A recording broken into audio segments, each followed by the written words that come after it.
Sir, कल फिरोजपुर झिरका में हरियाणा के पूर्व मुख्यमंत्री मनोहर लाल खट्टर जी आ रहे हैं। किस तरीके की तैयारियां चल रही हैं, क्या कहूँ? हमारे सारे कार्यकर्ता, भाजपा के बंधुगण, सभी नेता सब जगह अपनी पूरी तैयारियों के साथ अपना जनसंपर्क अभियान बनाए हुए हैं और कल की तैयारी में आपको बहुत अच्छी भीड़ और एक बहुत अच्छा, क्योंकि मनोहर लाल जी आ रहे हैं तो उनका तो विशेष लगाव है इस इलाके से। तो आपको तो ऐसा समझिए कि पूरा जो जगह है वो भरी हुई दिखाई देगी। कितने लोगों की उम्मीद है? किस तरीके से गर्मी बहुत पड़ रही है सर, तो लोग इतनी तादाद में कैसे आ पाएंगे? गर्मी पड़ रही है, ये बात आपकी बिल्कुल ठीक है, बहुत पड़ रही है। और ये तो देखो, चाहे गर्मी हो चाहे सर्दी हो, ये आपके लिए, नेताओं के लिए, आम जनता का प्यार खींच के लाएगा उनको। मनोहर लाल जी का और अपने सांसद के प्रतिनिधि इंद्रजीत जी का भी लोगों से काफी लगाव है। उसी की वजह से लोग आएंगे। हमें कोई ज्यादा मेहनत या ज्यादा जोर नहीं लगाने पड़ रहे इस रैली में लोगों को इकट्ठा करने के लिए। वो तो उनके प्यार से अपने आप आने को तैयार हैं। हम जहां भी जा रहे हैं सब जगह लोगों को यही आवाज आ रही है कि भैया आप बताओ, हम तो अपने साधन लेके अपने आप आ जाए। रैली स्थल पर किस तरीके की तैयारियां हैं, क्या आप लोगों ने जायजा लिया है मौके पर जाकर? जी, कल भी रात 12 बज गए थे, तैयारियां जोर तौर पे चल रही हैं। सारी चीजें लगभग कंप्लीट हो चुकी हैं, कुछ छोटी मोटी कमी है वो पूरी हो जाएंगी। और इस रैली में खास करके लोगों को गर्मी ना लगे, उनके लिए ठंडक के लिए कूलर वगैरह ये सारी चीज रहेंगी, पानी का इंतजाम रहेगा और कुछ ना कुछ रिफ्रेशमेंट का भी हमने सोचा है। तो जैसे हमारे ऊपर के अधिकारी फाइनल करेंगे तो कल आपको ये सारी चीजें भी दिखाई देंगी, लोगों को परेशानी नहीं होने देंगी। तो कल कितनी कितनी संख्या में भीड़ आने की उम्मीद है? देखिए, हमारा अनुमान है लगभग 5,000 लोगों का, कि कम से कम इतने लोग आएंगे। फिर भी गर्मी थोड़ी ज्यादा है, संख्या थोड़ी कम ज्यादा हो सकती है। तो अब क्या समय होगा सर? समय सुबह 11 बजे का है। मनोहर लाल जी का समय मिल गया है, उनका हेलीकॉप्टर का भी जो समय है वो लगभग 11:15 बजे के आसपास वो आ जाएंगे। तो 10 बजे का हमने न्योता दिया है और लगभग 11 बजे से हमारी रैली शुरू हो जाए। क्या लगता है सर, मनोहर लाल खट्टर का खासकर मेवात से बहुत लगाव है और मेवात के लोगों का भी उसके साथ लगाव है, क्या कहोगे इसको लेकर? ये बात तो आपने साबित कर ही दी। तो एक लगाव तो है, इसमें कोई कहने की बात नहीं है। उन्होंने जितने मेवात में काम करा है आज तक के इतिहास में, मनोहर लाल जी जैसे काम पूरे हरियाणा में, इस पूरे इतिहास में मेवात जिले में नहीं हुआ। तो लोगों का प्यार है। पिछली 2 रैलियां जैसे सफल रही, उनमें मुख्यमंत्री जी आए थे। आज से भले ही मनोहर लाल जी पूर्व मुख्यमंत्री हैं, लेकिन उनका प्यार लोगों के बीच में है और उनका जो अपनापन है उसको देख के ही तो लोग आ रहे हैं। हम थोड़ी बुला रहे हैं, लोग बिल्कुल आ रहे हैं।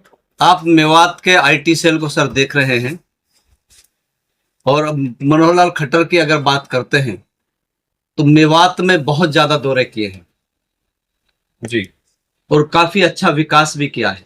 बिल्कुल। लेकिन इस बार लोगों की कुछ आसें जगी हैं कि पहाड़ की तलहटी के पास में 25 से 30 गांव पड़ते हैं, वहां पानी का जो भू स्तर है वो बहुत नीचे चला गया है।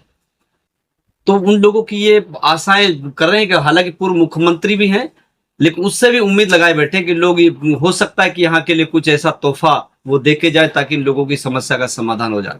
देखिए, हर घर जल, हर घर नल, ये मिशन हमारा चल रहा है। रेन्यूअल योजना के थ्रू पानी आ रहा है। कहीं कुछ छोटी मोटी कमी है वो अभी पूरी हो रही है।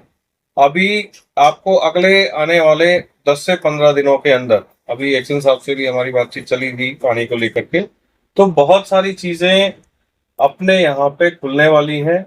जो उनकी लाइन थी वो भी तैयार हो गई है पानी की, और पानी की कमी इस इलाके में होने ही नहीं दी जाएगी। ये हमारा लक्ष्य भी है और जल्दी ये पूर्ण भी हो जाएगा। ये सर खेती की सिंचाई की हम बात कर रहे हैं। खेती की सिंचाई के लिए देखिए, सरकार के काफी सारे प्रोजेक्ट हैं। हालांकि हर गांव में अगर पहाड़ की तलहटी की बात करते हो तो चेक डैम बने हुए हैं काफी सारे, तो इस हिसाब से जल स्तर सुधरे। और भी काफी सारी योजनाएं हैं जिन पे काम चल रहा है। पर फिलहाल जो मुख्य समस्या पानी की थी, पीने के पानी की थी, वो दूर हो चुकी है। और खेती वाले उस पर भी गौर कर रहे हैं, कोई रास्ता ऐसा बने कि सोना से वो नहर का पानी इधर लाया जाए और उसके बाद आगे और नहर में शुरू किया जाए। तो ये सारी चीजें चल रही हैं, पाइपलाइन में है। और अभी आपको आने वाले समय में ये सारी चीजों का हल भी देखने को मिलेगा। खुद जो है वो खट्टर साहब खुद चुनाव लड़ रहे हैं, लेकिन अपना चुनाव को छोड़कर और राव इंद्रजीत के लिए वोट मांगने के लिए मेवात आ रहे हैं। खास क्यों, क्या नजर आता है सर? देखिए, हमारी 10 की 10 सीटों पे कमल खिल रहा है। खट्टर साहब तो आप ये समझिए कि पूरे हरियाणा में क्या और पूरे प्रदेश देश में भी चुनिंदा पहली 2 4 5 सीटें होंगी, उनमें उनका नाम आएगा इतने बड़े मार्जिन से जीतने वालों। और उनकी ये अभिलाषा भी है कि जैसे वो स्वयं चुनाव जीत रहे हैं, उसी तरीके से गुड़गांव लोकसभा का चुनाव भी देश में पहले से 5वें 6ठे नंबर तक आए, इतनी जीत का मार्जिन रहेगा। लोग कह रहे हैं, कांग्रेस के नेता कह रहे हैं कि राज बब्बर के मैदान में उतरने से राव इंद्रजीत के पसीने छूटने लगे। देखिए, पसीने किसके छूट रहे हैं ये तो 4 तारीख को पता लग जाएगा। अब राज बब्बर आए या चाहे राहुल गांधी आए, मैंने तो पहले भी कहा था, मेवात की जनता का प्यार इंद्रजीत जी के साथ है और बड़े भारी मार्जिन से मेवात के लोग भी इस बार भाजपा को वोट देने का मन बना के जिताने की और अग्रसर है। कल नूहू रैली में राव इंद्रजीत सिंह ने कहा था कि भाई मैं गुड़गांव और रेवाड़ी से जीत जाऊंगा, लेकिन मेवात वालों, मैं आप लोगों का काम आने वाला बंदा हूं और हमेशा आपके बीच में रहूंगा। इस बार आप मुझे भारी मतों से जिताने, कम से कम एक बार तो जिताइए। तो ये जो सेंटेंस जो बोले गए थे, इसको आप कहाँ देखते हैं? देखिए, पुराने अनुभवी आदमी है इंद्रजीत सिंह। पुराना अगर हम उनका स्कोर देखेंगे तो मेवात से उस हिसाब से हमें वोट नहीं मिल पाई जैसी हम चाहते थे, लेकिन अब परिवर्तन का दौर है। पहले जो हो गया उसके ऊपर तो पानी डाले।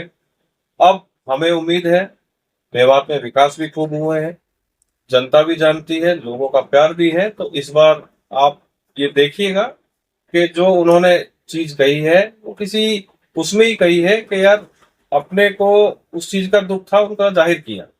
तो इस बार मेवात की जनता उनके इस बात का जवाब उनको भयंकर वोटों से जिता के देगी, ऐसा हमारा मानना है।